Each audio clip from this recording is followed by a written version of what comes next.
విషయం. ఎందుకంటే ఎప్పుడు కూడా తెలుగుదేశం పార్టీ ఎవరైతే కష్టపడి ఫస్ట్ నుంచి పనిచేస్తారో, ఎవరైతే ఆ గ్రామంలో కానీ ఆ ఏరియాలో కానీ పనిచేస్తారో వారికే పదవులు కట్టబెట్టడం అనేది ఒక అదృష్టంగా భావించే అవసరం ఉంది. లోకేష్ బాబు గారు మనం చూస్తా ఉన్నాం. ఎవరైతే పార్టీ కోసం పనిచేస్తా ఉన్నారో ఎవరికైతే ఇవ్వాలనేది ఆయన చూసి ఇవ్వటం అనేది ఆకులు జయశ్రీ గారికి రాష్ట్ర కార్యదర్శికి ఇవ్వటం అనేది కూడా చాలా సంశోధక విషయం. ఎందుకంటే ఆకుల జయశక్తి గారి గతంలో మనం చూసాం. గ్రామ సర్పంచ్గా చేసినప్పుడు బాగా అభివృద్ధి చేశారు ఈ గ్రామానికి.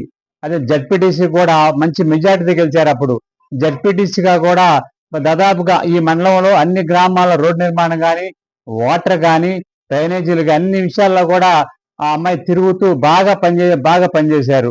ఎంపీటీసీ దగ్గర నుంచి జడ్పీటీసీ కాడి నుంచి వాళ్ళు రాష్ట్ర స్థాయికి వెళ్ళారు. మహిళా సంఘంలో కూడా మహిళా విభాగంలో కూడా ప్రధాన కార్యదర్శి పనిచేశారు. పోయినసారి మహిళా విభాగంలో పార్టీ మహిళా ప్రధాన కార్యదర్శి పనిచేశారు కాబట్టి లోకేష్ బాబు గారు చూసి బాగా కష్టపడ్డారు. ఇవ్వాలనే ఉద్దేశంతో ఈనాడు స్టేట్ కంపెనీ ఇవ్వడం అనేది కూడా చాలా హర్షించదగ్గ విషయం. అదేవిధంగా గౌరవ ముఖ్యమంత్రి చంద్రబాబు నాయుడు గారికి మరి ఐటీ, విద్య, ఎలక్ట్రానిక్ శాఖ మంత్రి లోకేష్ బాబు గారు కూడా మరి నా వైపు నుంచి స్టేట్ బీసీఎల్ తరఫున ప్రత్యేక అభినందనలు కృతజ్ఞతలు తెలుపుతా ఉన్నాం. మనం చూస్తా ఉన్నాం. ఈనాడు ఏదైతే ఆనాడు ఆయన లోకేష్ బాబు గారు చెప్పారో చూసి ఈనాడు నా నియోజకవర్గాన్ని ఒక మోడల్ నియోజకవర్గం చేయాలని ఆయన చేస్తా ఉన్నారు. చాలా మంది ఓడిపోతే పారిపోతారు. కానీ తను ఓడిపోయినా కూడా ఈ నియోజకవర్గాన్ని అంటిపెట్టుకొని ప్రజల పక్షాన ఉంటూ, పేద వర్గాల పక్షాన ఉంటూ అనేక రంగాల పేదవాడి హాస్పిటల్కి వెళ్ళే వాళ్ళ పరిస్థితి మనం చూస్తా ఉన్నాం.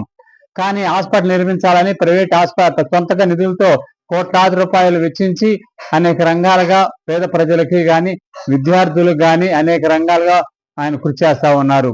ఆయన విద్యాశాఖ మంత్రిగా వచ్చిన గతం చూసాం, ఇవాళ చూసాం. పిల్లలను కూడా మంచి ర్యాంకులు రావటం అనేది కూడా గొప్ప విశేషం ఇవాళ. అలాగే మండల స్థాయి నుంచి కూడా జడ్పీటీసీ వరకు అనేకమైనటువంటి పదవులు ఈ నియోజకవర్గంలో ప్రజాక్షేత్రంలో ఎక్కువ మెజార్టీతో ఎక్కువ పాపులర్ కలిగినటువంటి వ్యక్తి ఎవరైనా ఉన్నారు అంటే ప్రజాక్షేత్రంలో మన మంగళగిరి నియోజకవర్గంలో ఆకుల జయసత్య గారని గర్వంగా చెప్పదగ్గ విషయం. ఎందుకంటే జయసత్య గారు గ్రామ స్థాయి నుంచి కూడా జడ్పీ స్థాయికి అది గుర్తించి నారా లోకేష్ గారు ఈరోజు రాష్ట్ర కమిటీలో పదవి ఇవ్వడం జరిగింది. దాన్ని అనుగుణంగా ఈరోజు ఈ సన్మాన కార్యక్రమం ఏర్పాటు చేయడం జరిగింది.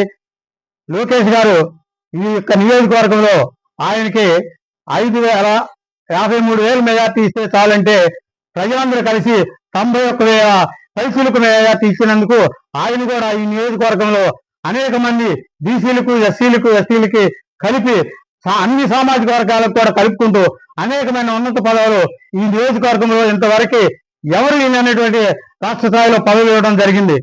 అలాగే నియోజకవర్గ స్థాయిలో కూడా ఇవ్వడం జరిగింది. దాన్ని మేము లోకేష్ గారిని అభినందిస్తూ ఈ అవకాశం ఇచ్చినట్టు పెద్దలకి ధన్యవాదాలు తెలుపుతూ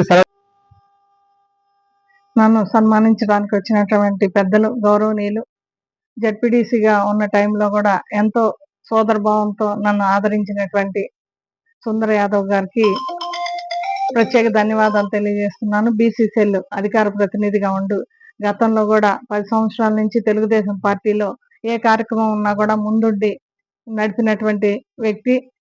మాకు తండ్రి సమానులు ఆయన. ఈరోజు నన్ను గుర్తించి సన్మానించడం అనేది, అలాగే కిష్టాపాలెం నుంచి సాంబయ్య గారు, అలాగే ఈ ఇతర పెద్దలు ఎర్రబాలెం గ్రామం నుంచి సురేష్ గారు, అలాగే శంకర్ గారు, గోపయ్య గారు, పెద్దబ్బాయి గారు, కోటేశ్వరరావు గారు అందరూ కూడా రావటం జరిగింది. ఏదేమైనా కూడా మన ప్రియతమ నాయకులు నారా లోకేష్ బాబు గారి ఆధ్వర్యంలో గతంలో లోకేష్ బాబు గారికి ఎలా పనిచేశామో ఈ రోజు గవర్నమెంట్ వచ్చిన తర్వాత కూడా అదే విధంగా మేము మా గ్రామమే కాదు నియోజకవర్గంలో ఎక్కడైనా కూడా లోకేష్ గారి కోసం పని చేస్తాము, పార్టీ కోసం కష్టపడతాము. దాన్ని గుర్తించి ఈరోజు చంద్రబాబు నాయుడు గారు నారా లోకేష్ బాబు గారు రాష్ట్ర స్థాయిలో రాష్ట్ర కార్యదర్శిగా ఇవ్వటం, అలాగే లోకేష్ బాబు గారు ఏ పని చెప్పినా కూడా ఆ కమిటీలో శిరసావహించి పార్టీకి వన్నీ తెచ్చే విధంగా కృషి చేస్తానని సందర్భంగా తెలియజేస్తూ నియోజకవర్గంలో నన్ను వచ్చి సత్కరించిన ప్రజలందరికీ కూడా పేరు పేరున ధన్యవాదాలు తెలియజేసుకుంటున్నాను.